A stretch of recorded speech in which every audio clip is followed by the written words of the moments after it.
Vida Longa CBN.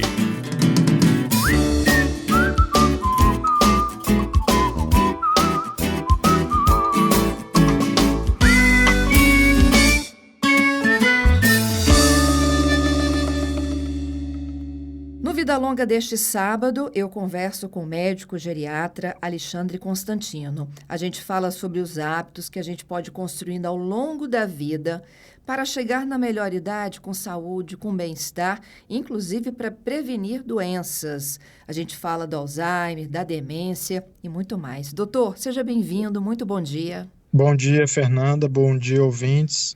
Obrigado pelo convite. E é um assunto muito importante porque engloba não só as pessoas idosas, mas medidas que todos podemos ter ao longo da vida, inclusive desde a infância, para prevenir ou retardar o surgimento das síndromes demenciais, e o exemplo maior é a doença de Alzheimer. Muito bom, doutor, porque a gente só chega nessa fase que a gente chama de melhor idade, né? Onde a gente busca a longevidade, se a gente começar o cuidado lá de bebê. Exatamente. E aí cabem aos pais, né? Nós, pais, investirmos na educação de qualidade desde a infância na verdade, ao longo de toda a vida, adolescência e alguns estudos também, até em pessoas idosas, mantendo o estímulo cognitivo, né? Ou seja, desafiando o cérebro de várias formas, em várias frentes, para o termo que a gente usa técnico seria aumentar a reserva cerebral, né? Como se a gente fizesse uma poupança ao longo da vida de uma capacidade cada vez maior, não uma poupança de dinheiro, mas uma poupança de cérebro. E aí isso vai muito além, por exemplo, de um exemplo bem simples, que é o palavras cruzadas, que é uma dúvida muito comum no dia a dia, né? Então, dois exemplos muito práticos e que a gente tem evidência científica é o estudo de línguas ao longo da vida e a prática, né, frequente. Então, é como se fosse assim, aprendi a andar de bicicleta, mas eu não ando mais. Então, né, aprendi uma língua, mas manter essa prática ao longo da vida. E a música, que é bem interessante porque existem diversos estudos nos últimos anos, desde o karaokê no Japão, alguns instrumentos musicais específicos da Escócia, em estudos de décadas, né, um estudo muito bem feito, e um estudo recente publicado na pandemia da Alemanha, que incluiu não só crianças e adolescentes, mas pessoas idosas, comparando ali quem tinha 2 aulas de piano por semana com uma diferença significativa, por exemplo, né? Então, esse é um primeiro ponto, né? A gente investir na educação, mas também no estímulo para o cérebro, como se fosse uma atividade física, mas para o nosso raciocínio ao longo de toda a vida, desde a infância, mas nunca é tarde para começar, por exemplo, uma atividade nova que seja um desafio. Doutor, essas ações, elas desenvolvem um lado que não é tão explorado do cérebro, elas fazem com que a gente tenha mais ou menos neurônios. O que acontece, então, no nosso cérebro com esses estímulos? Fernanda, essa é uma pergunta muito complexa. Eu vou tentar resumir e simplificar.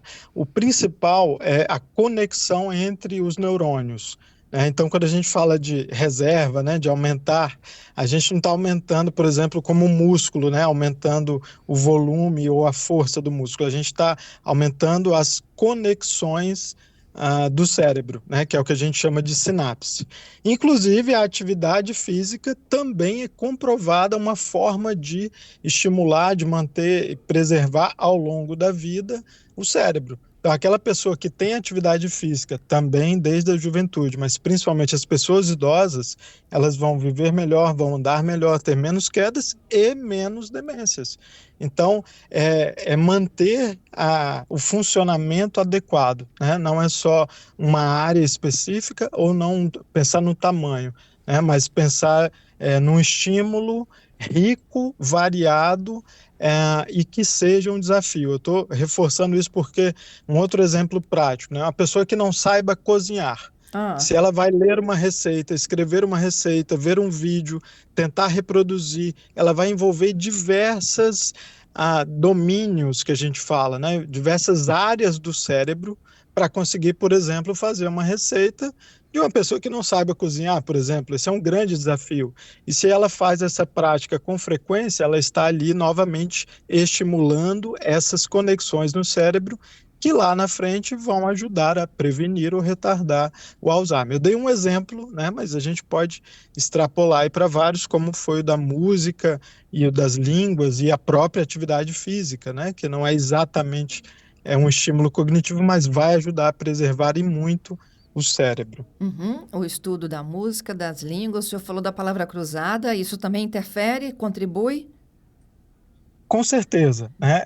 O que eu faço uma pequena ressalva da palavra cruzada, Fernanda, e aí se me permite uma analogia. Ah, Novamente, a musculação, a academia, né? Se eu vou fazer um levantamento de peso com uma caneta esferográfica, usando dois dedos, de uma mão somente, de um lado do corpo, esse é um estímulo muito pobre, muito pequeno, que vai ser um ganho irrisório, vai ser desprezível, né? Então, a palavra cruzada, ela é um detalhe em um oceano vasto de diversos estímulos, como eu dei aqui esses três, né?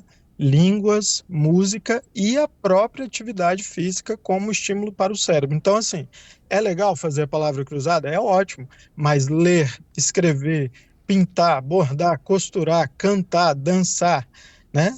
Tudo isso entra na proteção do cérebro ao longo da vida, né? Então, é ter essa noção. E, obviamente, né, a gente está citando aqui um estudo recente, que é uma atualização da revista Lancet, que é muito renomada, clássica, e já tem desde 2017. Então, ele fala muito na questão desde a infância, né, que é a escolaridade elevada, e aí a gente entra em aspectos sociais, culturais, políticos, enfim, da escolaridade ao longo da vida de uma pessoa desde a infância.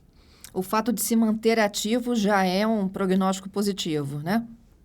Exatamente. Esse é um outro ponto que entra, que vai além da musculação, da ginástica, do pilates, que é evitar o sedentarismo, né, a inatividade física, que entra muito naquele pacote do quinteto temido, né, que é Ah, pressão alta, diabetes, colesterol elevado, né, que a gente fala o LDL, né, que é o exame de sangue que a gente deve monitorar, e aí vem um pouco a alimentação, a obesidade, né, e o sedentarismo.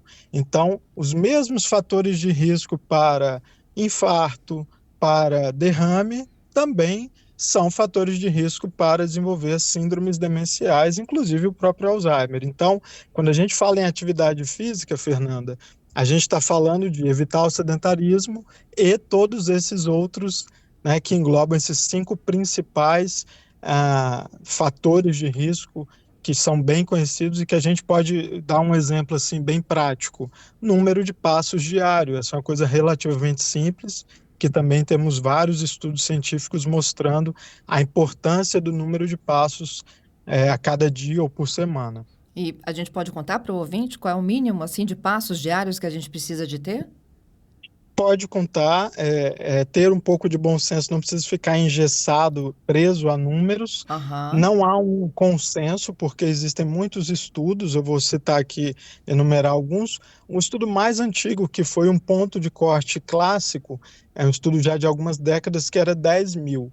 Só que era um estudo relativamente pequeno e antigo. Estudos mais recentes mostram que uma pessoa jovem, uma pessoa saudável, a gente é, uma meta, né? A gente tem uma meta de 9.000 a 10.000 já seria bem razoável.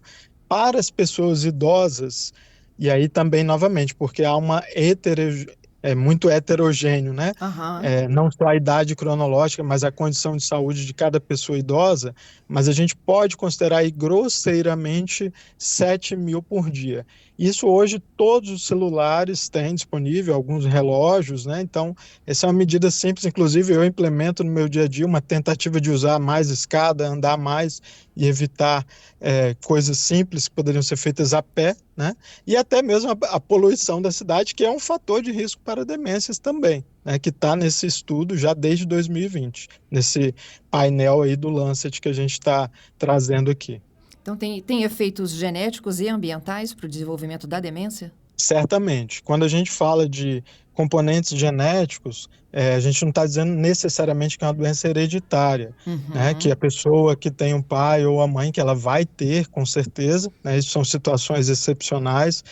Existem, de fato, alguns casos de doença de Alzheimer que são precoces e têm uma carga hereditária muito significativa, mas, de um modo geral, e aí, novamente, né, nesse painel permanente aí do Lancet, ele coloca esses 14 fatores potencialmente modificáveis como cerca de 45% da carga responsável pelo desenvolvimento das demências. Então, né, 55% seriam genética e 45% que não é genética, ou seja, que a gente pode controlar de alguma forma, né? Uhum. Que a gente consideraria, né, na medicina a gente cita que não é a genética, seria o ambiente, o meio, mas quando a gente fala de meio ambiente, né, que é o termo leigo, a gente fala, por exemplo, da poluição do ar, inclusive nas pessoas idosas. Então, isso é um detalhe que, desde 2020, a gente tem essa informação e é até curioso, né, entre vários outros, como o cigarro, o álcool, né, que já são bem estabelecidos, por exemplo. Que contribui, então, para o desenvolvimento da demência.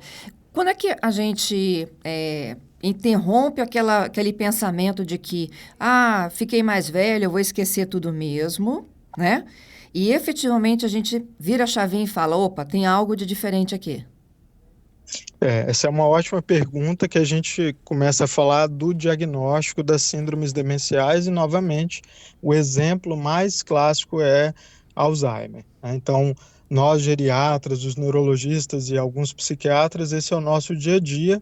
Nem sempre é simples, né? A gente precisa muitas vezes de um tempo ou de uma avaliação mais profunda com neuropsicólogos, né? O diagnóstico ele é clínico e ele é embasado em testes que podem reforçar ali a perda daquela capacidade de áreas, principalmente áreas do cérebro envolvidas com a memória.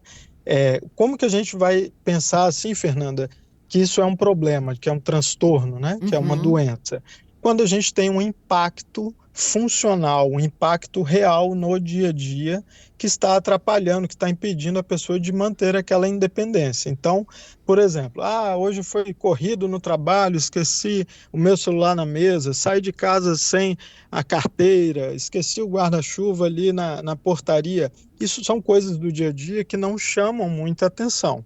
A Uhum. questão é, esses esquecimentos de fatos recentes, ele está ficando cada vez mais frequente, mais intenso, está atrapalhando a pessoa de se locomover, de ir trabalhar, de cuidar de si próprio, de tomar um banho, tomar um remédio, né? Na verdade, um banho já é uma coisa muito básica, né? Mas, por exemplo, finanças, senhas, então a memória recente com a piora progressiva ao longo de meses, isso pode ser um sinal de que a gente está diante de um transtorno, sim, e principalmente pessoas de fora, né? A própria família começa a perceber, ou os amigos, as pessoas no dia a dia, perceberem, olha, está aumentando, está trazendo impacto, a gente está precisando fazer uma supervisão melhor. Então, aí, de fato, pode ser um transtorno, uma doença, e o ideal é procurar, né, uma dessas especialidades que eu citei, mas nem todo esquecimento é um problema, né? Pode ser uma coisa isolada, corriqueira, que a gente nem sempre vai valorizar. Daí a importância de acompanhar ao longo do tempo, fazer alguns testes, né? Não só exames de sangue ou exames de imagem. Uhum. Uma coisa que me chamou a atenção agora na tua resposta, Alexandre, você falou da memória recente. É o presente, então, que a gente esquece. Exatamente. Quando a gente fala de doença de Alzheimer, principalmente, Fernanda, a gente está falando de memória recente. Então, fala assim: meu avô, meu bisavô lembra de tudo, mas tudo o quê? Tudo do passado ou do dia a dia, né? Quem é o presidente, quem é o governador, vai ter eleições, teve pandemia, né? Tá tudo em dia, enfim. Não, eu lembro lá da época do Getúlio Vargas. Isso aí não conta. Como eu diria assim, né? Bem, simplificando, são gavetas diferentes, são memórias diferentes do nosso cérebro que a gente tem que avaliar, né, com muita calma. A própria velocidade do raciocínio também às vezes confunde com o envelhecimento. Então, só para complementar, tá, Fernanda? A pessoa às vezes ela tem uma lentidão, tem lá 80, 90 ou quase 100 anos, mas ela consegue fazer, ela consegue se cuidar, consegue tomar seu remédio, né? Demora ali para lembrar uma coisa, mas faz, mas lembra, né? O famoso lembrou que esqueceu, né? O problema Uhum. é aquele que está esquecendo que esqueceu, E não né? lembrou Então, isso é hipótese uma. alguma, né? Então assim, voltei na sala, o que que eu estava fazendo? Ia na cozinha pegar, né, um copo d'água. Então, opa, lembrou, né? Então, isso não é um transtorno, por exemplo, né? Estou dando um exemplo bem prático. Mas a gente tem essa noção de que o idoso ele vai ter uma lentificação, mas se ele consegue fazer tudo de uma forma segura, confortável, isso nem sempre é o caso de Alzheimer, né? Nem sempre é uma demência. Então a gente tem que diferenciar isso justamente ao longo do tempo, né, com as avaliações dos acompanhantes, familiares, cuidadores, para diferenciar o que é um transtorno, o que é uma doença e o que é o envelhecimento normal do cérebro. Entendido. Doutor Alexandre, eu já me deparei de várias pessoas, inclusive da minha idade, né? Eu estou na faixa dos 50, que falam assim: meu Deus, esqueci o nome daquela pessoa. Outra, não consigo lembrar o nome desta música. Ou então chega num lugar e fala assim: meu Deus, o que eu estou fazendo aqui mesmo? Isso assim, aos 50 anos, é um sinal de alerta? A demência, o Alzheimer começam a partir desta idade ou ainda é muito precoce? É muito precoce, Fernanda, é muito raro. Podem existir situações muito infrequentes de síndromes demenciais antes dos 60 e 65 anos, né? Como eu dei o exemplo da doença de Alzheimer, os casos genéticos hereditários, eles tendem a ser mais precoces. Aliás, como qualquer doença com componente genético maior. E algumas demências menos comuns, por exemplo, as demências frontotemporais, elas tendem a iniciar numa faixa de idade, em média, né, um pouco abaixo dos 60, mas elas não necessariamente comprometem só a memória, né? Na verdade, são outros domínios, outras funções do cérebro. Esses esquecimentos aí, né, uma demora para lembrar o nome de uma pessoa, o nome de uma música, isso não é um sinal de alarme, a menos que isso seja muito frequente e que esteja aumentando, né? Então, sempre pensar dessa forma vai ajudar a gente a entender, olha, foi uma situação isolada, aquele dia ali eu dormi muito mal, eu não tinha feito atividade física, eu me alimentei mal, estava muito estressado no trabalho, na hora de ouvir a música no carro no fim do dia, eu, caramba, não lembro o artista. Isso pode ser estresse, pode ser ansiedade, pode ser uma pessoa, por exemplo, que tem uma depressão que não está sendo tratada. Aliás, todos esses três fatores também incluem, né? Principalmente a depressão está muito bem documentada como fator de risco para desenvolver demência. E o sono ainda não está no painel agora de 2024, que era uma expectativa, mas ele né, como a própria alimentação, já tem várias evidências científicas acumuladas nesse sentido, né, do sono ao longo da vida e da alimentação como fatores, né, protetores ou fatores de risco a depender de como a pessoa lida, né, no estilo de vida. Muito bom. Para a identificação da doença, o senhor me falou, né, do teste neuropsicológico, do exame clínico. Eu li recentemente, doutor Alexandre, que agora chega ao Brasil exames de sangue que são capazes de detectar de forma precoce, por exemplo, Alzheimer. Procede, não procede? Procede também com algumas ressalvas, porque é algo que, para o sistema público de saúde, né, para o SUS, ele ainda não é acessível do ponto de vista de sustentabilidade financeira, porque tem um custo ainda muito elevado. Existem já alguns estudos de imagem cada vez mais rebuscados e, enfim, a gente consegue uma noção cada vez melhor de estudos de imagem, mas ainda no dia a dia não é a realidade, né? O estudo de imagem, que é sem dúvida muito comum no dia a dia. Eu vou Uhum. fazer uma tomografia do cérebro e vai vir lá um laudo, um rótulo falando se eu tenho ou não tenho. Não é bem assim, né? Na verdade, a imagem ela serve mais para outras questões. Exames invasivos também seriam, né, muito pouco práticos, mas também a gente tem estudos de análises, por exemplo, do líquido né, o líquor, né, o Uhum. líquido céfalo. espinhal. E os exames de sangue, Fernanda, eles estão chegando ao Brasil, né? A gente já tem estudos de novas gerações muito promissores, deve ser uma realidade para os próximos anos. Então, deve auxiliar no diagnóstico. E aí a gente não pode deixar de falar de uma limitação que os tratamentos ainda também são muito limitados, né? Nos últimos 20 a 25 anos, 20, 25 anos os últimos, a gente não teve grandes avanços de novas medicações e tratamentos. Então, ter esse diagnóstico em mãos, ele provavelmente vai mudar pouco no cuidado, nas intervenções, nas condutas. Então, é mais importante a gente falar aqui justamente De de todas essas prevenção. medidas de prevenção ou Uhum. de retardo, né? Então, quando a gente fala retardo, é assim, olha, aquela pessoa talvez teria Alzheimer aos 70, mas se ela tiver um estilo de vida saudável ao longo dos 70 anos, talvez ela atrase para os 85. Olha que grande avanço, né? A pessoa atrasou o diagnóstico em 15 anos e ficou 15 anos livre de Alzheimer. Então, o raciocínio é muito esse também, né? De comprimir os problemas da saúde, mesmo que ela tenha uma predisposição genética, né? Como parar de fumar, controlar a bebida alcoólica, né? Ser menos sedentário, etc., né? A alimentação que a gente falou. Muito bom. Doutor Alexandre, que aula, viu? Eu ficaria aqui o programa inteiro contigo, debatendo como é que a gente pode chegar, então, a essa melhor idade, com vida longa e com qualidade de vida. Já te convido para umas próximas oportunidades. Agradeço o convite e fico à disposição, Fernando. Um grande abraço. Muito obrigada pelas dicas. Tenha um bom final de semana. Igualmente.